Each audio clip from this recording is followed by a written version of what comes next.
El siguiente mensaje es una presentación del ministerio Tiempo de la Gloria de Dios. Ahí lo están viendo, a Juan 21. Es el último capítulo del Evangelio.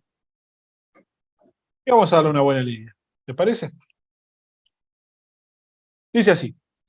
Después de esto, Jesús se manifestó otra vez a sus discípulos junto al mar de Tiberias y se manifestó de esta manera. Bueno, después de esto se está refiriendo a todo lo que vimos el lunes pasado, el capítulo 20, que es cuando Jesús se apareció 2 veces a los discípulos en una casa que habíamos comentado que estaban cerradas las puertas y Jesús aparecía, y en una de esas 2 ocasiones es cuando estaba Tomás y pone los dedos en los agujeros de Jesús y se le van las dudas de que el Señor había resucitado. Así que después de todo eso, Jesús se manifestó otra vez, digamos una tercera vez, a sus discípulos junto al mar de Tiberias. Acá Juan nos dice dónde están. En el mar de Tiberias es el mar de Galilea, en el norte. Y se manifestó de esta manera. Estaban juntos Simón Pedro, Tomás, llamado el Dídimo, es decir, el personaje del capítulo anterior, Natanael, el de Caná de Galilea, los hijos de Zebedeo, que eso eran 2, y otros 2 discípulos, que no nos dice quiénes son. ¿Sí? En total hay 7 discípulos en la escena. Juan sería uno de los hijos de Zebedeo, ¿verdad? El que está relatando el evento está incluido en esos 7. Simón Pedro les dijo, voy a pescar. Y ellos le dijeron, vamos nosotros también contigo. Fueron y entraron en una barca y aquella noche no pescaron nada. Cuando ya iba amaneciendo, se presentó Jesús en la playa, mas los discípulos no sabían que era Jesús. Ellos estaban en la barca, adentro del mar. Jesús estaba en la playa. Y les dijo, hijitos, ¿tenés algo de comer?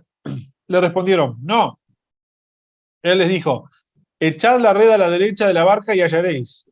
Entonces la echaron y ya no la podían sacar por la gran cantidad de peces.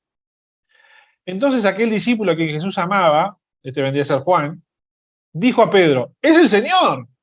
Simón Pedro, cuando oyó que era el Señor, se ciñó la ropa, porque se había despojado de ella, o sea, se vistió de apuro, y se echó al mar. Y los otros discípulos vinieron con la barca, arrastrando la red de peces, pues no distaban de tierra sino como 200 codos. Es decir, la barca estaba como a una cuadra de distancia de donde estaba Jesús, unos 90 metros, esos son 200 codos. Al descender a tierra, vieron brasas puestas y un pez encima de ellas y pan. ¿No? Es decir, Jesús le gritó, ¿tiene algo para comer? No es que Jesús ya tenía todo ahí preparado. Un crack. Jesús le dijo, traed los peces que acabáis de pescar. Subió Simón Pedro y sacó la red a tierra, llena de peces, 153, y aún siendo tantos la red no se rompió. Qué curioso que contaron todos los peces, ¿no? 153 peces. Les dijo Jesús, les dijo Jesús, venid, comed. Y ninguno de los discípulos se atrevía a preguntar, ¿tú quién eres? Sabiendo que era el Señor. Vino pues Jesús y tomó el pan y les dio, y asimismo el pescado. Esta era ya la tercera vez que Jesús se manifestaba a sus discípulos después de haber resucitado de los muertos. Cuando hubieron comido, Jesús dijo a Simón Pedro, Simón, hijo de Jonás, ¿me amas más que estos? Le respondió, sí, Señor, tú sabes que te amo. Él le dijo, apacienta mis corderos. Volvió a decirle la segunda vez, Simón, hijo de Jonás, ¿me amas? Pedro le respondió, sí, Señor, tú sabes que te amo. Le dijo, pastorea mis ovejas. Le dijo la tercera vez, Simón, hijo de Jonás, ¿me amas? Pedro se entristeció de que le dijese la tercera vez, ¿me amas? Y le respondió, Señor, tú lo sabes todo, tú sabes que te amo. Jesús le dijo, apacienta mis ovejas. De cierto te digo, cuando eras más joven, te ceñías e ibas a donde querías, mas cuando ya seas viejo, extenderás tus manos y te ceñirá otro y te llevará a donde no quieras. Esto dijo dando a entender con qué muerte había de glorificar a Dios. Y dicho esto, añadió, sígueme. Ahí se levantaron y se ve que se fueron a caminar. Volviéndose Pedro, vio que les seguía el discípulo a quien amaba Jesús, el mismo que en la cena se había recostado al lado de él y le había dicho, Señor, ¿quién es el que te ha de entregar? Cuando Pedro le vio, dijo a Jesús, Señor, ¿y qué de este? Jesús le dijo, si quiero que él quede hasta que yo venga, ¿qué a ti? Sígueme tú. Este dicho se extendió entre los hermanos, que aquel discípulo no moriría. Pero Jesús no dijo que no moriría, sino si quiero que él quede hasta que yo venga, que a ti. Este es el discípulo que da testimonio de estas cosas y escribió estas cosas, y sabemos que su testimonio es verdadero.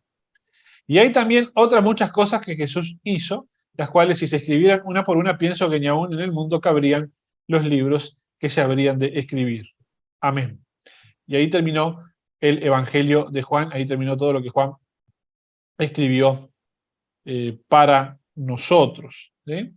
Bueno, vamos a ir desgranando este pasaje que tiene un montón de cosas para compartir. ¿Sí? Lo primero que les voy a comentar es que cuando nosotros el lunes pasado leímos el final del Evangelio de Juan, el versículo 30 y 31, donde Juan dice, hizo además Jesús muchas otras señales en presencia de sus discípulos, las cuales no están escritas en este libro, pero estas se han escrito para que creáis que Jesús es el Hijo de Dios y para que creyendo tengáis vida en su nombre. Todo daba a entender ahí que ese sería un buen final para el libro, ¿no? Como que ahí estaba el epílogo de toda esta historia, ¿verdad? Que en Juan capítulo 1 teníamos como el prólogo, una introducción, Juan estaba hablando del verbo, el verbo se hizo carne, etc. Y al llegar acá, al último versículo del capítulo 20, dice, bueno, este es el epílogo, este es el final, acá cierra todo. Sin embargo, es como cuando en el teatro, viste, se van los actores y se cierra la cortina, y de repente estás aplaudiendo porque qué bien, y se abre de vuelta, ¿no? Y hay un acto más. Bien, acá hay un acto más, el capítulo 21 de Juan, ¿sí? Entonces, el escenario es Galilea, ya no es Jerusalén, estamos en el norte, estamos en la tierra natal de Jesús y en la tierra natal de la mayoría de los discípulos, ¿sí? Ya sabemos que Jesús se había reunido 2 veces con los discípulos y esta es la tercera vez que se le aparece a los discípulos, y no se le aparece a todos, sino que hay solamente 7 discípulos, ¿sí? Entre los cuales, bueno, claramente estaba Pedro. Pedro estaba en las 2 primeras y también estaba en esta tercera. Es claro que luego de aquella noche fatídica donde todos se van y Pedro niega a Jesús, bueno, eso como que los discípulos luego se reencontraron, ¿no? Y estaban todos juntos en algún lugar, ¿sí? Donde Jesús se les aparece primero, ¿sí? Es decir, más allá de lo tétrico que fue aquella noche, los discípulos igual se juntaron, ¿verdad? Y estaban juntos, se tenían solamente a ellos mismos y no tenían a más nadie, ¿verdad? Entonces digamos que seguramente el vínculo entre ellos, los discípulos, es un vínculo que estaba bien, estaba correcto, ¿verdad? Y porque todos tenían algo de qué reprocharse, todos habrían metido una pata distinta en aquella noche. Sin embargo, ahora están todos en Galilea y es realmente curioso el asunto de que Pedro se levanta y dice, voy a pescar. Y a mí me hace acordar esto a aquellos momentos en los que cada uno de nosotros no sabemos cómo lidiar con nuestros propios fracasos, con nuestros propios errores, ¿sí? Principalmente nosotros los que ya estamos en el camino del Señor. Pedro era un discípulo que ya tenía 3 años recorriendo con Cristo y realmente cometió un error gravísimo, negó al Señor Jesús, lo traicionó, dijo que no sabía quién era, tal cual como el Señor se lo había anticipado, pero seguramente eso a Pedro le pesó tanto y seguramente le seguía pesando tanto, todavía venía cargando con ese cúmulo de negatividad, de dolor, de culpabilidad, que el tipo dice, más sí, yo voy a hacer lo que siempre hice y lo que sé hacer bien, que es pescar. Yo fui pescador toda la vida, a mí esto de ser predicador, esto de ser apóstol, esto de ser pastor, esto de que yo voy a manejar una iglesia, esto a mí no me va a salir, yo a Jesús ya lo traicioné, está todo bien, él estuvo conmigo 2 veces ya y con todos nosotros y nos dio el Espíritu Santo, pero yo veo que como para esto no voy a servir. Así que yo, ¿qué voy a estar haciendo acá? Me voy a pescar. Y me vuelvo a mi vida anterior. Y me vuelvo a aquello que yo ya sabía hacer. ¿Sí? Me dejo vencer por la frustración, me dejo vencer por la culpabilidad. Y digo, el llamado que Dios me dio a mi vida, el propósito que Dios le dio a mi vida, eso no me va a salir. Ya está. Soy un fracasado, lo he intentado, me ha salido mal muchas veces y no me va a salir. Así que adiós, yo voy a hacer lo que sé hacer, me voy a pescar. Y todos los demás discípulos dijeron, y nosotros también, vamos contigo, ¿qué vamos a quedarnos haciendo acá? Si éramos todos pescadores, estábamos todos en el mismo negocio y fracasamos todos, porque todos nos fuimos, todos abandonamos al Señor Jesús, no nos quedamos aquella noche, la verdad que sí, que no servimos para nada, de esto nos vamos. Y entre todo ese grupo también estaba Juan, que en realidad fue el único que no abandonó al Señor, que estuvo al lado de él hasta el último momento en la cruz. Pero Juan se une también al grupo y dice, no, me voy a quedar solo acá en casa mirando el techo, si ustedes van a pescar, yo voy a pescar también con ustedes. Y allá van, y se ponen a pescar, y si algo le faltaba a esta historia, para cargarla de más negatividad y para cargarla de más problemas, es que no pescan ni un surubí, no pescan ni una mojarrita, no sacan un alga, nada, ni una mugre de esas redes. Las redes emergen nuevamente a la superficie, totalmente limpitas, igual que cuando las arrojaron, ¿sí? Y esto nos hace acordar a la historia que no está en el Evangelio de Juan, pero que sí está en el Evangelio de Lucas, que es la pesca milagrosa, Lucas capítulo 5, una situación muy parecida. Pedro, junto con sus colegas, están limpiando las redes porque estuvieron pescando todas las noches y no habían pescado nada, ¿verdad? Y en ese momento que el Señor Jesús llega, los hace ir de vuelta al mar en pleno día, que es cuando no hay que ir a pescar porque los peces no están, ¿sí? Y milagrosamente recogen una cantidad increíble de peces, y ese día fue el día en que Pedro recibe el llamado de Dios, porque aquel día, en Lucas capítulo 5, Jesús le dice a Pedro, a partir de ahora vas a ser pescador de hombres, ¿sí? Entonces, ese momento en que Jesús le anuncia a Pedro que era tiempo de dejar el oficio para encarar lo nuevo que Jesús tenía para Pedro, que era ser su discípulo, su predicador, un pescador de hombres, ¿sí? Y ahora la escena es asombrosamente igual. Estamos en el mar, no pescamos nada, ¿sí? Y en realidad he vuelto a ser pescador de peces porque no me siento capaz de mi tarea de ser pescador de hombres. Y de la misma manera que ocurrió entonces en Lucas capítulo 5, bueno, Pedro y los discípulos reciben la visita de Jesús, ¿sí? Un Jesús que se pone en la orilla y les grita, hijitos, ¿tenés algo de comer? Y ellos le responden, no, no habían pescado nada. Y él les dice, echen la red a la derecha, y ellos lo hacen y descubren una gran cantidad de peces. Entonces, claro, se dan cuenta de que ese extraño que estaba allí en la ribera del lago, que estaba en la playa, ¿quién era? ¿Quién es este extraño que se paró allí y nos da indicaciones de cómo tirar la red? Y lo hacemos y tenía razón y había peces. ¿Eh? Entonces, enseguida Juan se da cuenta de que ese que está ahí era Jesucristo. Enseguida quizás se acordó de aquella ocasión cuando había pasado lo mismo antes y le dice a Pedro, aquel es Jesús, tiene que ser Jesús, no puede ser otro. Y Pedro, como desesperado, se viste, porque dice que se había quitado casi todas sus ropas, quizás para que le fuera más cómodo trabajar ahí, entre los colegas no había problema, se viste a las apuradas, a las corridas, y se tira al agua, y nada por 100 metros, nada, una cuadra, desesperado por encontrarse con Jesús nuevamente. Los discípulos quedaron solos cargando las 153 peces. ¿Cuántos eran que dice que había? 153 peces. ¿Está? Se los dejó, los clavó. Le clavó a su colega y ustedes ven cómo cargan con eso. ¿Qué me importa a mí los peces? Está el maestro ahí. Y nos da la pauta, nos da la muestra de que Pedro, en el fondo, estaba desesperado por tener otra vez otro encuentro con Jesucristo. Estaba desesperado por encontrarse con Él y poder volcar lo que estaba en su corazón, su tristeza, su angustia. Estaba desesperado por poder restaurar todo ese sentimiento negativo y culposo que todavía Pedro tenía. Y eso nos lo demuestra en ese acto en el que se lanza desesperadamente al mar para encontrarse sin demoras con Jesús, deja a sus colegas que se arreglen como puedan con los peces. ¿Qué me importan los peces? Está el maestro ahí en la playa. ¿Qué me importa esta decisión que volví a tomar de dar el paso atrás? No, vuelvo para adelante y voy.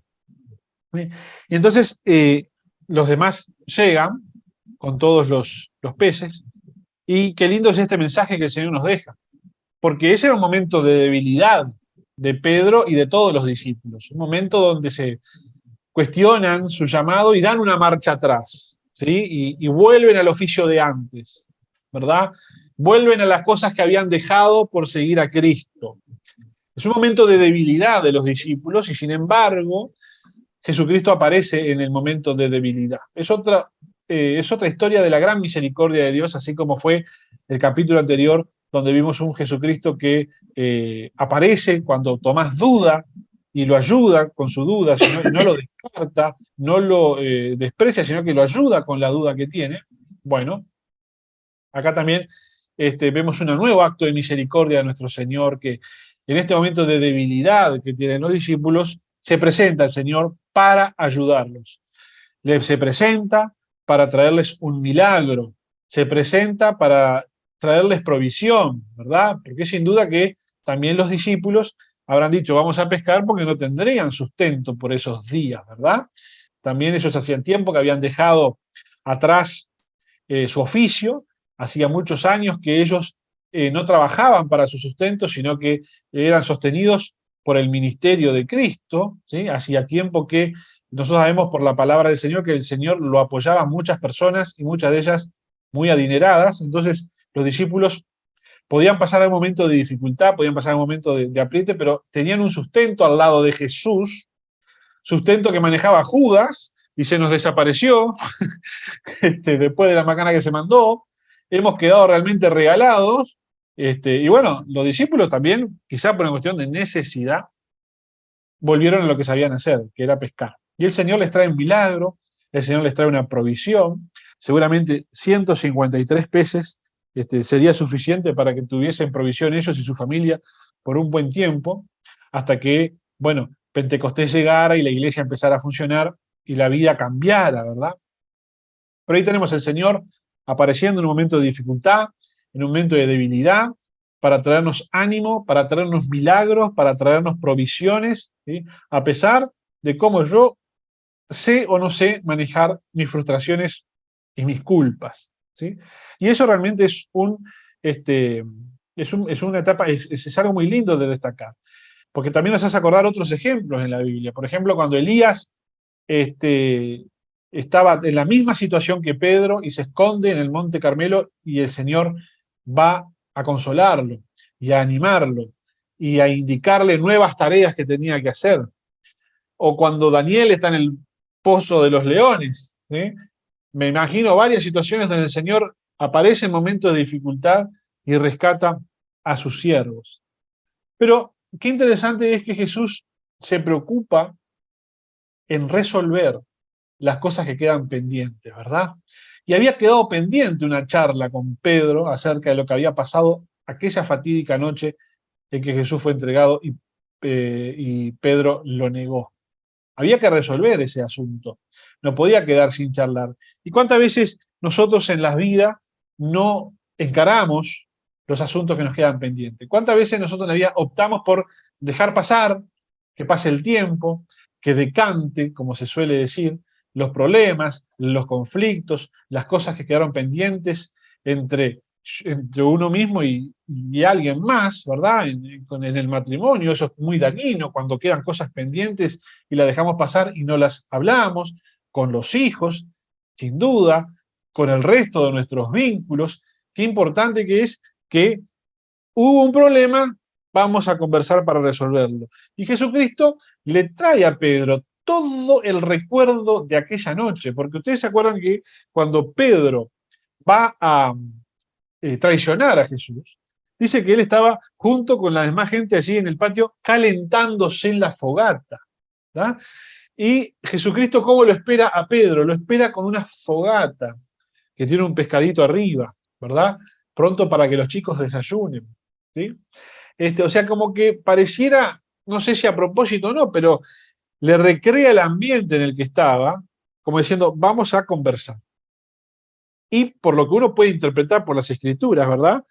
Parece que la conversación entre Jesús y Pedro se da en conjunto con los demás discípulos. Porque dice el versículo 5, les dijo, venid, comed, y ninguno se atrevió a preguntarle quién era, porque sabían que era Jesús. Vino pues Jesús y tomó el pan y les dio, y asimismo el pescado, les repartió la comida a todos. Esta era la tercera vez que Jesús se manifestaba, y el versículo 15 dice, cuando hubieron comido, Jesús le dijo a Pedro, entonces como que terminaron de comer, y después Jesús arranca la conversación. Buen plan ¿no? Cuando tenés un pendiente con alguien, invítalo a comer, y después de que comimos, ¿verdad? Dice mi esposa que Dios nunca va a hablar con una persona sin antes satisfacer las necesidades que esa persona tiene, para que esa persona pueda enfocarse en Dios y no enfocarse en las demás cosas que necesita. Por eso les cubrió su necesidad de provisión con el milagro, ¿verdad? De los peces, y cubrió el hambre que podrían tener de haber estado trabajando toda la noche con ese pescado y el pan con el que lo estaba esperando. Así que el Señor primero resuelve la preocupación más inmediata de los discípulos, resuelve de qué van a vivir en esos días, su provisión, resuelve el hambre que podrían tener en ese momento, el frío capaz porque se tiró al agua el animal, ahí, la fogata, vení, calentate. Y una vez que está todo eso resuelto, una vez que está el alimento pronto, la provisión pronta, bueno, el Señor dice, vamos a conversar lo que está pendiente entre vos y yo. ¿Sí? Bueno, muy bien. Y acá me acota mi señora que la fogata representa que el Señor va a arrancar esta conversación donde terminó el episodio anterior, ¿verdad? El episodio anterior terminó ahí en una fogata con Pedro negándolo y viéndolo pasar al Señor, y el Señor retoma desde ese mismo lugar. ¿Sí? Vieron qué cantidad de detalles tiene la historia, cómo enriquece, ¿verdad? Cuando los analizamos así, detalle por detalle. ¿Sí? Pero también es un buen consejo, ¿verdad? Los padres. Tenemos un problema con nuestros hijos para resolver. Primero cenamos, ¿verdad? Y después lo resolvemos, ¿verdad? Creo que hay una mala costumbre que por ahí se conoce le pongo de penitencia, vayas a dormir sin cenar. Y en realidad creemos que la cena y el tiempo familiar compartido entre todos es sagrado, es importantísimo. Entonces, bueno, cenamos, comemos, no vamos a andar castigando a los niños con sus necesidades. Después conversamos de lo que tengamos que conversar. Incluso en el Padre Nuestro dice, el pan de cada día dánoslo hoy. Así que primero me alimento, después el resto, ¿verdad? Cuando yo les mencioné recién que Elías fue otro de los que fue sostenido por el Señor en aquel momento de dificultad, si se acuerdan, lo primero que el Señor hizo fue darle un alimento a Elías. Y dice que con ese alimento se fortaleció y caminó 40 días. Y después sí, le comenté, vino el resto del episodio, cuando le encomienda la nueva obra, ¿sí? Entonces, ese es un buen principio. Entonces, recién después de que Jesús habla con Pedro, Jesús le dice a Pedro, seguime. Y como que ahí se levantan ellos dos para ir a algún lado, ¿verdad? Así que este episodio ocurre a la vista de todos los discípulos. Esta conversación que Jesús tiene con Pedro la escucharon los demás y especialmente Juan, que la registró acá en el Evangelio. Y hay varias cosas interesantes, ¿no? La primera es que Jesucristo le pregunta 3 veces si lo ama, como queriendo recordar, me negaste 3 veces y ahora me vas a reafirmar 3 veces que me amás. ¿Ah? Entonces, Jesús le pregunta a Pedro, ¿tú me amas más que estos? ¿Y a qué se refería Jesús con el más que estos? Bueno, claramente la opinión mayoritaria es que se refería al resto de los discípulos, ¿no? Si me amas más que los que me aman todos estos, pero también podemos agregar nosotros, si Pedro lo amaba al Señor más que estos barcos, más que estas redes, más que estos peces, más que esta vida a la que quisiste volver, me amás más que todo esto. ¿Sí? Y Pedro le dice, tú sabes que te amo. ¿Sí? Entonces, Jesucristo le dice, apacienta a mis corderos. Luego le dice, pastorea mis ovejas, y luego dice, apacienta a mis ovejas. ¿Sí? Todos sinónimos. Pero qué interesante es destacar que Jesús no le dice a Pedro, ¿me vas a volver a fallar, Pedro? ¿Esta vez te vas a portar bien, Pedro? ¿No va a volver a ocurrir, Pedro? No, el Señor parece que solo requiere un requisito para que le podamos servir, que es amarlo. ¿Sí? Y amarlo al Señor por encima de todas las cosas. Amar al Señor por encima de los demás creyentes que tengo a mi alrededor. Amar al Señor por encima de mi propia vida y de mi propio oficio y de mi propia profesión y de lo que me he dedicado siempre. Amar al Señor por encima de todo eso. ¿Me amas, Pedro, más que estos? ¿Me amas, Pedro, más que estos discípulos que están acá? ¿Me amas más que estos barcos? ¿Me amas más que estas redes? ¿Me amas, Pedro, más que estos peces? Y Pedro dice, sí, Señor, yo te amo. Tú sabes que te amo. ¿Sí? Entonces, eso es para el Señor Jesús suficiente para reafirmarle a Pedro su llamamiento y decirle, bueno, entonces, Pedro, dedícate a lo que te he llamado a hacer. Sé el pastor de mis ovejas, sé el que apacienta a mis corderos, ¿sí? Entonces, acá ocurre un momento que para mí es muy emotivo, que es el versículo 18, donde Jesús le profetiza a Pedro cómo va a morir.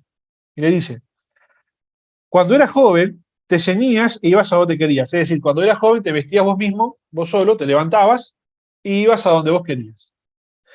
Mas cuando ya seas viejo, extenderás tus manos y te ceñirá otro, es decir, está hablando de la vejez, está hablando de que ya no va a valerse mucho por sí mismo, va a estar bien viejito, te va a ceñir otro te va a vestir, otro te va a levantar y te va a llevar a donde vos no quieras. Y le está dando la noción, porque lo dice Juan, ¿verdad? Dice, dando a entender la muerte con que habría de glorificar a Dios. ¿No? Sabemos por lo que registró uno de los padres de la iglesia del siglo II, que era Orígenes, y por lo que registra la tradición, que Pedro habría muerto también crucificado, castigado por el Imperio Romano, y que Pedro habría solicitado ser crucificado boca abajo porque no se sentía digno de morir de la misma manera que había muerto Jesús. Es decir, cuando ya fue viejo, alguien lo agarró, alguien lo preparó y se lo llevó a donde él no quiso, y así terminó muriendo. Pero qué interesante es que durante muchas ocasiones en los evangelios, en los años anteriores, Pedro era un tipo que yo voy a dar la vida por vos, Jesús. Vos contá conmigo que yo contigo hasta la muerte, ¿eh? Mirá que yo, ay, que vi el micrófono. Mirá que yo, de fierro acá Jesús contigo, ¿eh? Y cuando llegó el momento, disparó por el mejor lado, ¿no? Lo negó, cualquier cosa, un desastre. ¿Qué pasa? Anteriormente, Pedro creía en él mismo, creía en sus propias fuerzas, creía en sus propias convicciones. Él estaba convencido de que él iba a dar hasta la muerte por Pedro. Es más, yo estoy seguro de que él lo hacía con honestidad, porque en el momento del arresto de Jesús sacó una daga, le tiró al primero que tenía adelante, sabiendo que atrás había, no sé, unos 50 soldados, le iban a cortar el pedacito, no le importaba nada a él en ese momento, pero después fracasó en eso, ¿no? Un Pedro muy confiado en sí mismo, en sus recursos, muy confiado en su carne, muy confiado en sus habilidades, quizás muy confiado en su temperamento, muy confiado en su carácter. Bueno, ese Pedro fracasó estrepitosamente. ¿Sí? Y en esta ocasión, no es Pedro el que dice, voy a dar la vida por vos, sino que es un Pedro humilde, un Pedro silencioso, que responde solo lo que se le pregunta y más nada. Y ahora sí, un Jesucristo que le profetiza, sí, Pedro, vas a dar la vida por mí. Sí, vas a terminar sacrificándote por mí. Ahora es Jesús el que lo reconoce y el que se lo profetiza. ¿Por qué?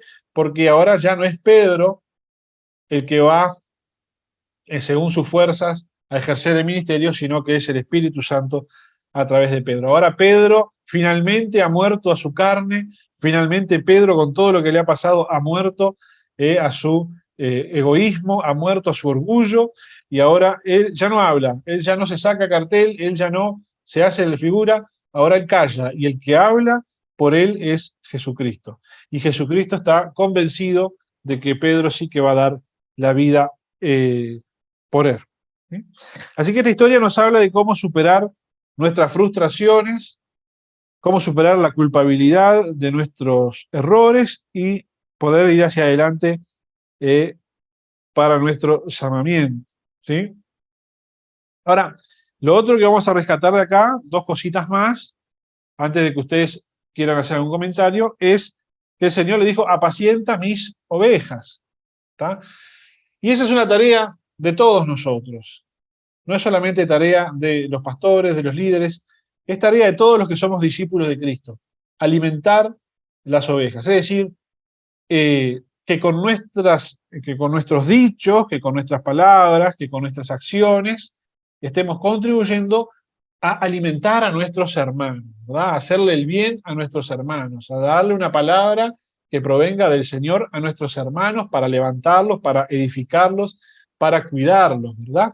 Nuestras palabras y nuestras acciones tienen que ser siempre en pos de cuidar a mi hermano. Por eso, cuando el Señor Jesús dice, apacienta a mis corderos, pastorea a mis ovejas, tenemos que tomar eso como una tarea de todos los creyentes entre nosotros, ¿verdad? Los unos por los otros. Así como luego el apóstol Pablo en las cartas dice, y todos los apóstoles siempre dicen, oren los unos por los otros, lleven las cargas los unos por los otros. Bueno, esto es tarea de cada uno de nosotros como discípulos, que cada una de nuestras palabras y que cada uno de nuestros dichos sean realmente para edificación y para el alimento y para el cuidado de nuestros hermanos, ¿sí? Jesús hace un llamado a cada creyente a que lo siga y a que pueda apacentar a los demás. Y la parte final del capítulo 21 es fantástico, porque Jesús le dice a Pedro, sígueme, y se ve que se levantan y entran a caminar, y Pedro mira para atrás así, y ve que viene Juan atrás. Y Pedro le pregunta, ¿y qué de este? ¿Verdad? Continuando la conversación que venían teniendo, ¿verdad? Jesús le dijo a Pedro, Pedro, vas a morir por mí, ¿está? Va a venir otro, te va a ceñir, te va a llevar donde quiera, vas a terminar muriendo por mí cuando seas muy viejito. ¿Estamos? Vení, seguime, vamos a caminar. Y arranca a caminar y arranca Juan atrás. Y Pedro le viene como el chumerío, ¿viste? Yo qué sé, ¿no? La cuestión del chusma chusma. Dice, che, ¿y este? ¿Y este? ¿Y qué de este? ¿Sí? ¿Este cómo se va a morir? ¿Este cómo va a terminar? Juancito, ¿verdad? Y Jesús le dice, si quiero que él quede hasta que yo venga, ¿qué a ti? Sígueme tú. Y entonces hay varias cosas que se desprenden de esta frase de Jesucristo. La primera es, bueno, estamos cada uno de nosotros llamados a seguir al Señor Jesús sin andar comparándonos o andar mirando el llamamiento del otro, ¿verdad? Sin que nos preocupe cómo es que el otro va a recorrer el llamado que el Señor hizo, que el Señor le hizo, ¿sí? Por eso le dice, ¿qué a ti? Sígueme tú. Está como diciéndole modestamente y de forma delicada, ¿qué te importa, Pedro? ¿Tá? Vos vení, encargate de lo tuyo. ¿Tá? Y lo otro es que es súper interesante porque dice, si quiero que él quede hasta que yo venga, qué a ti. Y esto se había esparcido como un rumor, dice, porque dice en el versículo 23, este dicho se extendió entonces entre los hermanos que aquel discípulo no moriría, ¿no? Como que Juan iba a quedarse vivo hasta la segunda venida de Cristo, ¿sí? Pero Jesús no dijo que no moriría, sino dijo, si quiero que él quede hasta que yo venga, que a ti. Es decir, qué maravilla la forma en la que Juan trata con los rumores, ¿verdad? Porque hay alguien que hizo una interpretación de las palabras de Jesús y las fue divulgando por todos lados, y Jesús y Juan lo que hace es decir, no interpreten, quédense con lo que Jesús dijo, pero no anden haciendo interpretaciones. Él dijo así textualmente, si quiero que él quede hasta que yo venga, que a ti. No dijo más nada que eso. Eso de que no voy a morir lo están agregando ustedes, lo están interpretando ustedes, pero no fue lo que Jesús dijo. Claramente se estaba refiriendo el Señor Jesucristo aquí a que Juan iba a permanecer vivo hasta que él, Juan, pudiese volver a tener una visitación de Jesús para la revelación del Apocalipsis, que es lo que terminó ocurriendo en la isla de Patmos, cuando Juan ya es muy anciano, recibe la visitación de Jesús y recibe la revelación del Apocalipsis. Entonces, estaba refiriéndose al Señor Jesús que quedaría hasta que volviese a tener una revelación de parte de él.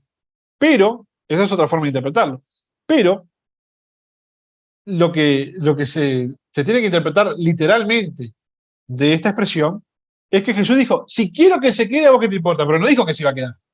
Dijo, si quiero que él se quede, ¿a ti qué? Pero él no dijo, se va a quedar. Él simplemente hizo un planteo que podemos tomarlo como hipotético. Si quiero que él quede hasta que yo venga, a vos que como diciéndole a Pedro, Pedro, vos te vas a morir por mí. Y si yo no quiero que el otro muera por mí, ¿cuál es el asunto? ¿No? Pero no estaba haciendo una referencia concreta y específica a que eso era lo que realmente iba a pasar, sino que eso es una descontextualización de lo que eh, de lo que Jesús dijo. Juan es el autor del Apocalipsis, ¿sí? Vivi, Juan es el autor del Apocalipsis, y por eso podemos suponer que una de las cosas que podría estar queriendo decir Jesús es que, bueno, él iba a permanecer vivo hasta volver a verlo el día de esa revelación. Pero en realidad, en concreto, la única interpretación válida de esto, literal, concreta, sin salir de contexto, es que Jesucristo simplemente estaba oponiendo haciendo una oposición de argumentos con Pedro y más nada. ¿Sí? Y bueno, y remata entonces Juan, ahora sí, el epílogo, el final, dice, hay muchas otras cosas que hizo Jesús, las cuales si se escribieran una por una, pienso que ni aún en el mundo cabrían los libros que se habrían de escribir. Ahí termina con una infaltable hipérbole del estilo literario oriental, ¿no? Como cuando uno dice, vi esta película 1.000.000 de veces, ¿no? Acá utiliza el mismo recurso Juan, diciendo, si yo escribiera todo lo que Jesús hizo, no me alcanzan todos los papiros que hay en este mundo, y lo remata diciendo, amén, y termina entonces ahí el Evangelio de Juan, y termina ahí también para nosotros un año de estudio del Evangelio de Juan. Así que ahora, que alguno quiere, cualquiera que quiera puede abrir su micrófono y puede hacer preguntas o puede hacer algún comentario, preguntar alguna duda, aportar algo, lo que gusten, todos bienvenidos. Antes de que oremos para cerrar la jornada de hoy. Ordénense, no se atropellen, no hablen uno arriba del otro, por favor. Bueno, muy bien.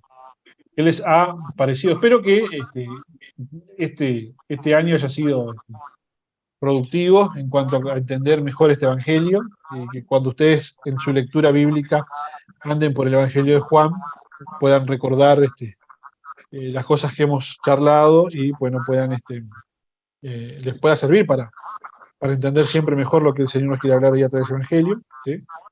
Imagínense que si nos tomáramos un año para estudiar cada libro de la Biblia, estaríamos 66 años para estudiar la Biblia.